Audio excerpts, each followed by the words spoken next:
Yo acabo de dar mi visión de lo que está ocurriendo hoy en Argentina, pero invitamos a dos intelectuales, a dos pensadores argentinos para que debatan ellos esto como punto central y otros temas que están en la mesa y que estamos discutiendo todos los días. Está Ricardo Forster de Carta Abierta, gracias por venir. Ricardo, Iván Petrella de Fundación Pensar.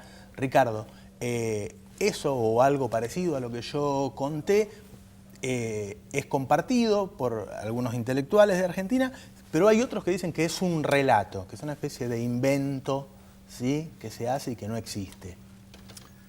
Me parece que a esta altura no hay discusión que pueda partir de la idea de la impostura. Durante mucho tiempo funcionó esta idea, ¿no? Es un relato, es una ficción, es una fábula, dicen que van para un lado, pero en realidad van para el otro, no está pasando nada de lo que están supuestamente haciendo. Parece que ya nadie lo cree, ni creo que haya una discusión seria, interesante, valiosa, con quien piensa distinto si partimos de esa premisa. Yo puedo discutir con alguien que no piensa como yo. Ahora, discutir con alguien que dice que yo miento o que mi discurso es pura ficción o maquillaje, invalida la discusión, porque en la Argentina desde 2013 en adelante han pasado cosas notables, fundamentales. Enumerarlas no alcanzaría el tiempo de este programa. Uno podría tomar 2 o 3 cuestiones claves. Desde la política de derechos humanos, que implicó la derogación de las leyes de impunidad y el indulto, pasando por lo que vos señalabas, la recuperación de YPF, de las AFJP transformadas de nuevo en un patrimonio de los argentinos a partir de recuperar el sistema jubilatorio, hasta la asignación universal por hijo, y todo eso unido sin dudas a una recuperación de lo público, de la democracia, no como algo deudor de las corporaciones, sino como parte de un debate posible entre distintos actores sociales que vuelven a tener presencia en la vida argentina. Si eso es ficción, si es impostura, si es relato, la palabra relato no me molesta. No hay construcción política que no suponga un relato. No hay ideología que no se estructure como lenguaje. La narrativa de la vida social es parte de cualquier idea que quiera realizarse socialmente. Entonces, allí no hay problema. Podemos discutir los múltiples relatos que disputan hegemonía, que disputan capacidad de interpelación, que disputan democráticamente el electorado. Lo que no podemos aceptar es la reiteración de la idea de impostura. Eso me parece que en octubre del año pasado estalló en 1000 pedazos, pero ya había estallado en 1000 pedazos el 27 de octubre del 2010 y previamente había estallado durante los festejos del Bicentenario. Se desveló una construcción mediática, corporativa, vos lo decías bien, cuyo mascarón de proa es el Grupo Clarín, pero no solo el Grupo Clarín, que querían ofrecer el relato de un país en estado de catástrofe y querían reducir al gobierno a una suerte de saltimbanquis inventores, vaya a saber de qué fraude. Bueno, la sociedad democráticamente, en su gran mayoría, ha dicho que acá no hay impostura, sino que acá ha pasado algo clave que le ha cambiado la vida, sobre todo a los sectores más necesitados del país. Iván. A ver, hay mucho para comentar, partiendo de tu editorial. ¿Otra vez va a querer convertir en editorial? En primer lugar, digamos, si el gobierno dice que hay un 10% de inflación, ya empezamos con que existe un relato o una impostura, porque la inflación nadie o casi nadie piensa que es de un 10%, es de un 25%. Como primer punto. Como segundo punto, nadie niega, o yo por lo menos no niego, que el gobierno de Néstor Kirchner y el gobierno de Cristina Fernández de Kirchner ha hecho cosas muy buenas. Yo recuerdo, por ejemplo, el gobierno de Néstor, no solamente los juicios a los represores, pero también, por ejemplo, la creación del Ministerio de Ciencia y Tecnología, como algo que marca claramente una visión estratégica a futuro. Resalto también la ley de financiamiento educativa, que llevó el presupuesto a un 6%, algo que también marca un pensamiento estratégico de posicionamiento del país a largo plazo. O sea que hay cosas buenas. Ahora, al mismo tiempo, creo que hoy vivimos como parte de la estrategia de un relato y que veo muy claramente en tu editorial el maniqueísmo. El gobierno de Cristina especialmente ha operado con una retórica de dividir la sociedad no solo entre buenos y malos, sino entre buenos y malvados. Los grandes intereses, Grupo Clarín, grandes corporaciones, el neoliberalismo, los 90, lo que vos quieras. Y eso lo hace por varias razones. Una es una manera de acumular poder, de formar mayorías. Yo prefiero una estrategia política donde se forman mayorías a través de la unidad y no a través de la división. Pero también lo hace porque cuando vos estás peleando contra grupos malvados, entonces casi todo vale. Contra el mal, cualquier atropello se justifica, cualquier error también es justificado.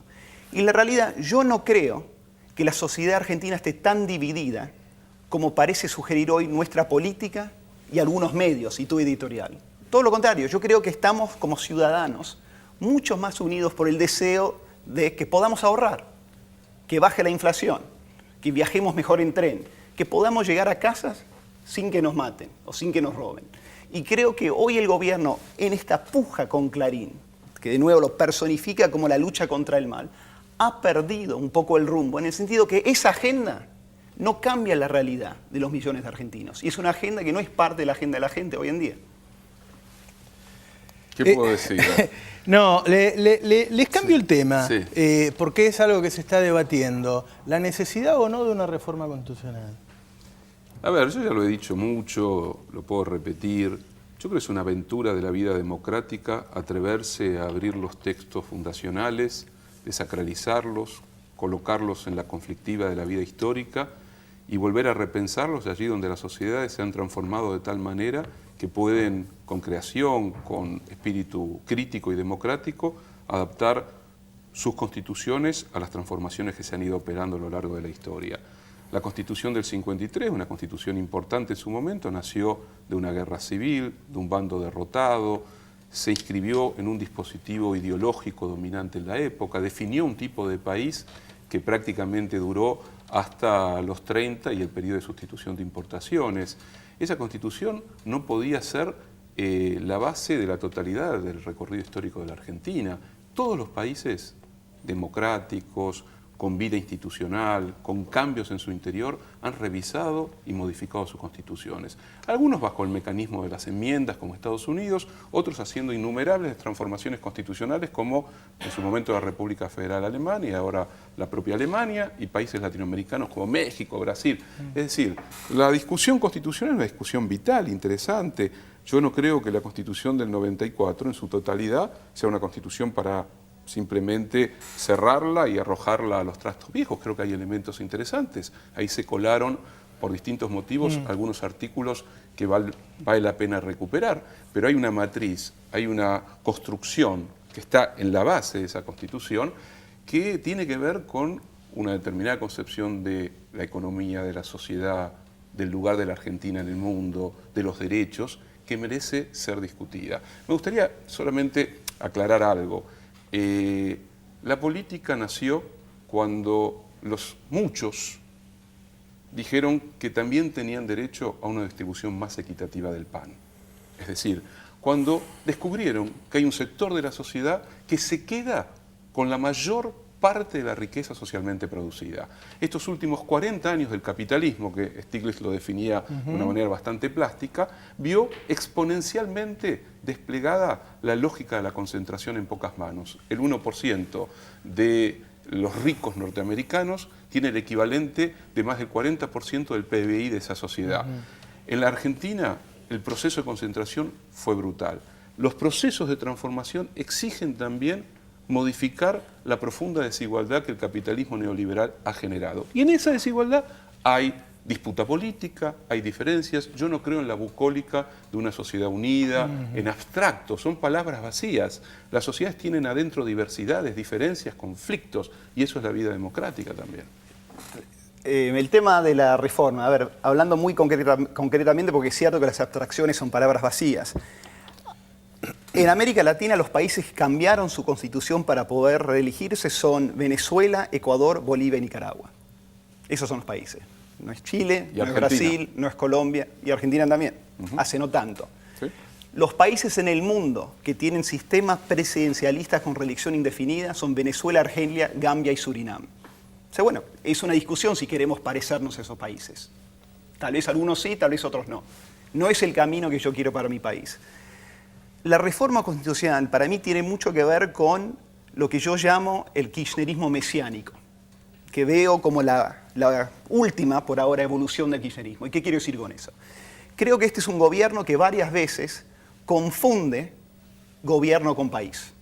O sea que ellos no sienten que representan solamente, y no es poca cosa, es mucho, el voto coyuntural y cambiante de una democracia, sino que encarnan la esencia misma de la Argentina. Y yo así explico que se pueda multar, por ejemplo, a economistas que discrepan con los índices oficiales de inflación. Los multás porque no solamente están discrepando con una estadística, sino porque están corrompiendo la esencia de la nación. Y el kirchnerismo mesiánico lleva esa lógica un paso más. Ya no confundís el gobierno con un país, confundís una persona con el país. Cristina, la salvadora, única garante del modelo que está luchando contra estos grandes intereses. Entonces el mesianismo se suma al maniqueísmo. Y creo que es parte de esa lógica de no entender o no querer reconocer que la democracia tiene alternancias. El único problema que se soluciona con una reforma constitucional es el problema que tiene la sucesión kirchnerista. No se soluciona la inseguridad, la inflación, la falta de infraestructura, se soluciona el problema de no se sabe quién puede ser el próximo candidato. Ricardo. A ver, el ultraliberalismo... No soy yo, no siempre, sé qué será. A ver, me parece que usa palabras que habría que desmontar. Hoy me pasé la tarde justamente discutiendo conmigo mismo la cuestión del mesianismo. Una palabra extraordinaria de la tradición religiosa, envilecida, tiene que ver con la esperanza de un cambio, de la llegada del Mesías, de la transformación de la historia. Se utiliza acá como una palabra que se parece a fanatismo, totalitarismo, a concepción unívoca de la historia, una especie de bestia negra. A la idea que la historia se encarna en una persona también, que es lo que está sucediendo acá. Yo creo que la historia encarna en distintas circunstancias sociales, políticas, donde la personalidad en la historia ocupa un lugar no menor y significativo. No se trata de eso. Yo creo que este gobierno ha dado pruebas tremendas de recreación democrática. Es un gobierno que, insisto, ha abierto, como no se había abierto, salvo en los primeros tiempos del gobierno de Alfonsín, la posibilidad de discutir de otro modo el pasado, generando las condiciones de una reparación decisiva, que ha reformulado y ha reconstruido una institución clave de la República, totalmente envilecida, como era la Corte Suprema de Justicia, que ha generado formas absolutamente abiertas, diversas y múltiples de opinión, de información y de distribución de ideas, que no ha generado ningún acto de censura, que ha quebrado algo fundamental en este tiempo argentino, que es la represión sobre las protestas sociales. Tampoco es cierto. Absolutamente cierto. Es el gobierno con mayor número de muertos por represión en democracia. Por favor, por favor. Las palabras que construís son palabras altisonantes. Mesianismo, eso suena a gobierno iraní, y pareciera ser que los gobiernos neoliberales que generaron exclusión, hambruna, que cerraron la historia, la liquidaron, creyeron que había terminado, que ya no había disputas ideológicas, porque el mundo era un mundo chiquitito. Ricardo, Es que me parece que sí, porque vos estás en abstracto construyendo la política. No. Venezuela, Argentina, Gambia, Surinam, eso no es abstracto. Inflación del 25% tampoco es abstracto. Les agradezco a los dos. Muchas gracias por la invitación. Dos visiones distintas sobre lo que está pasando. Es un relato, hay un cambio en Argentina, las opiniones de Ricardo Foster y de Iván Petrella. Volvemos en un minuto con Víctor Genaro.